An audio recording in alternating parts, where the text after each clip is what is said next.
Clemson at Pitt. It's a noon Eastern time game on ESPN.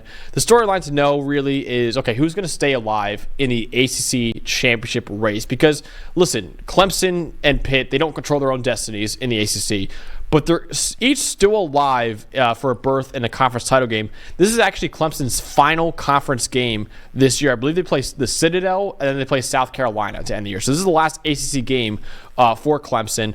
If they win, they'll then put pressure on Miami to avoid slipping up again, because if Miami loses, Clemson will pass them in the standings. The Panthers still have 3 conference games remaining, including this one, so they need to win out, and the Hurricanes to lose at least once to force a tiebreaker scenario as well. So they don't control their own destinies, but they're also not out of it either, because Miami could lose, SMU could potentially fall as well. So I think this is still a very, very important game for the ACC title race, and thus a very important game for the college football playoff race too. Yeah, we'll see maybe where the tiebreakers take us here, but no, definitely I think Clemson, as far as within the ACC, obviously their only test left in the ACC, and it is kind of weird to see that they're done with their conference games so early. And obviously, really, when you think about their playoff chances, possibly a huge game coming up with South Carolina, who we've seen can beat just about anybody in the country with their defense. So I think Clemson, look, this is a big game. They've got a big game left with South Carolina just to stay alive in the playoff race. But this one, as far as ACC contention, this means everything to them now. Do you think Clemson is still alive in the playoff race, like at large spot? I think they're almost, both these teams are almost win the ACC or bust. I think it's a very tough sell. Pitt, I don't think Pitt is going to get in as an at large, and I certainly at Clemson, it's a tough sell when you look at the 2 losses have been really games where they were dominated, right? Yeah. Georgia in the second half and Louisville really for all 60 minutes. Clemson, there was times where they didn't finish drives, but Louisville was clearly the better team on the field. Yeah, so I think that both these schools, if they want to get into the playoff, they probably have to win the ACC. But Dalton, let's dive into this game even more. You have the Clemson offense. What should we be looking out for in Cade Klubnik and the Tigers in the ball? So this was a fun one, because I'm sitting here kind of like, you know me, I like to make things complicated. And I go into all the stuff we've talked about Pat Narduzzi's defense and press coverage and blitzes and these looks and that, and how Cade Klubnik's improving and all the stuff we've talked about with these 2 teams. And then I stepped back for a minute and I go, you know what?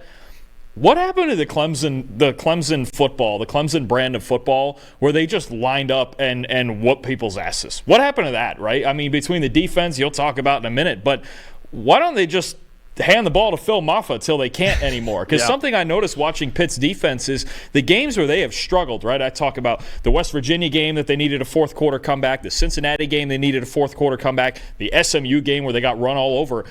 If you want to beat Pitt's defense and get out of all of this stuff and the Pat Narduzzi stuff and the fancy blitzes and all that, line up and punch them right in the teeth. And I think that's what they should do with Phil Maffa. I think he should get 30 to 35 carries in this game. If you look at when Pitt struggled, they've given up a lot of yards between the tackles, all right? And you look at Clemson, they're relatively efficient when they run between the tackles this year. 8th in rushing grade, 8th in yards per carry. I think it's around 6 or 6.5.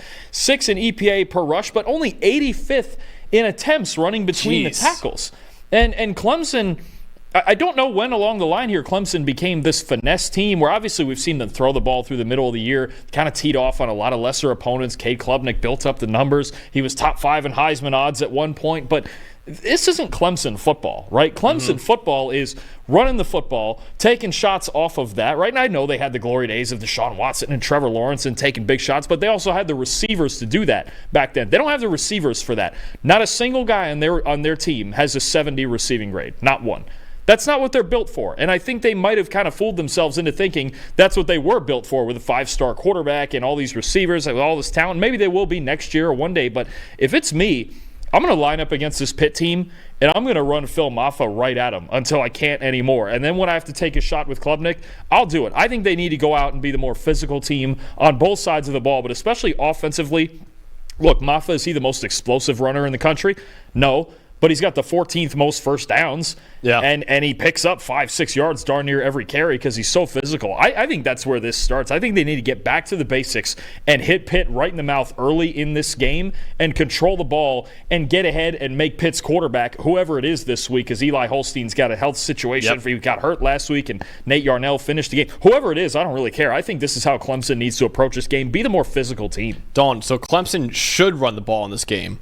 Pitt might have to run the ball in this game. And listen, Pitt is a team that wants to throw the football. They throw the football more than almost any other team in college football. In fact, they've called a passing play on about 2/3 of their plays this year. That's 5th in America, and only Colorado and Syracuse have thrown the ball more often than Pitt this year in the Power 4. But despite the high volume, Pitt's had a lot of issues in their passing game. They're right now 111th in the FBS with a 63.5 grade on pass plays. And, like you mentioned, Eli Holstein was out last week against Virginia, and their top receiver, Kanata Mumfield, was also injured in the loss to Virginia this past weekend. So you might not have your starting quarterback, and you might not have your star receiver either against Clemson either. So that is definitely an avenue for them to have to run the ball more in this game. Also, if you look at Clemson's defense, the best part of the Tigers' defense is easily the secondary right now. Clemson has a top 30 coverage grade in all of college football, and sophomore corner Avion Terrell right now looks like a potential first-round pick maybe in the 2026 NFL draft.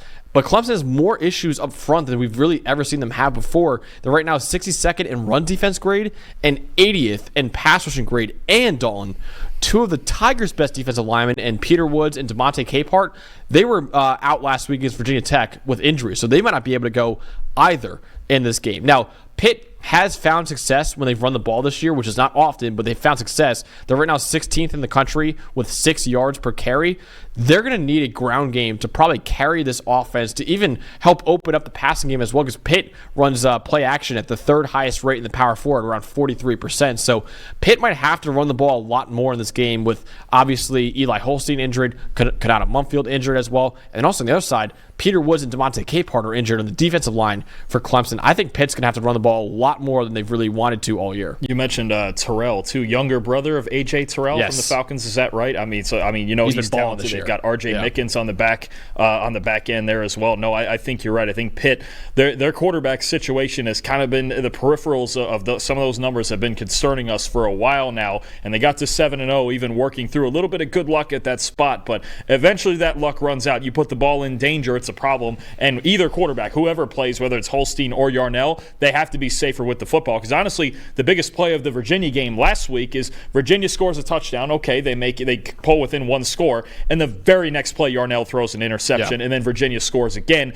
Turnovers can cave things in on you, and Pitt can't have them in a game like this against Clemson. So, Dolan, in what really is an elimination game in the ACC, who has their playoff hopes and their conference title hopes die? I think, Clemson, I think they are just the better team. And I know Pitt's been on this magical run, and they started 7-0. They had the big Thursday night win against Syracuse. Sorry. It's just one of those things. The quarterback situation alone makes me worry about this game for Pitt, right? No matter who is starting, because it's just, again, a lot of the underneath the grades and the turnover-worthy plays and the peripheral stuff just says these Pitt quarterbacks, they've been getting away with a lot of mistakes, and now they're starting to not get away with them.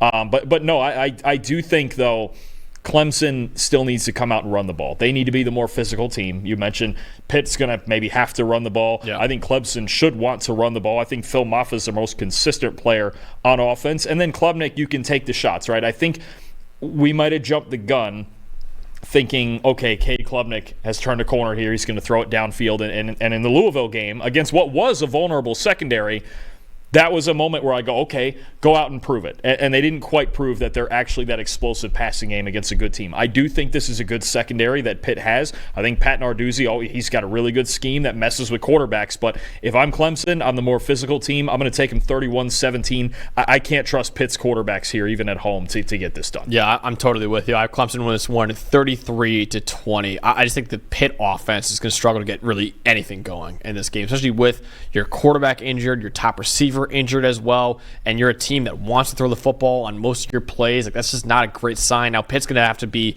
going to a whole different game plan they've kind of run all year against Clemson this one. Against a really good secondary Clemson's got as well. I just don't really think they'll have much success passing the football. We'll see what they can do with running the football, but I just don't think they'll have enough to beat Clemson this one. So 33-20. Clemson wins this game, wraps up their ACC slate with a win, putting the pressure on SMU and Miami the rest of the season. And Pitt, meanwhile, after starting 7-0 on the year, goes up for this third straight loss, I think, and goes 7-3, which is still a really good record for them considering what we thought they were going into the year.